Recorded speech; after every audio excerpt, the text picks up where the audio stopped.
В Назране на перекрестке улиц Пионерская и Газдиева произошел прорыв канализационного коллектора. Проблемы с канализацией на этом участке появляются не в первый раз, жалуются местные жители.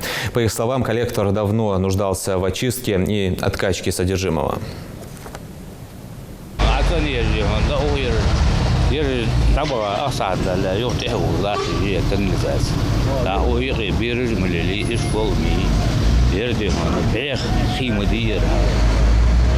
Постоянно десятки лет самого осветилось.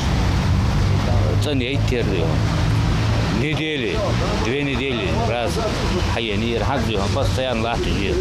Я حج بيحو دار والشاس حج والشاس ماشي بحير.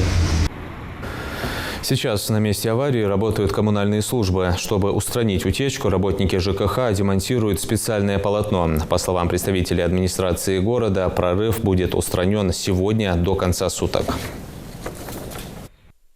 Нам сегодня утром сообщили, что здесь порыв канализации.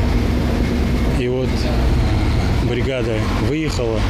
Я думаю, в течение часа-двух мы устраним этот порыв канализации. А какая основная причина порыва? Обычно люди кидают, что попало в канализацию, поэтому порыв канализации происходит.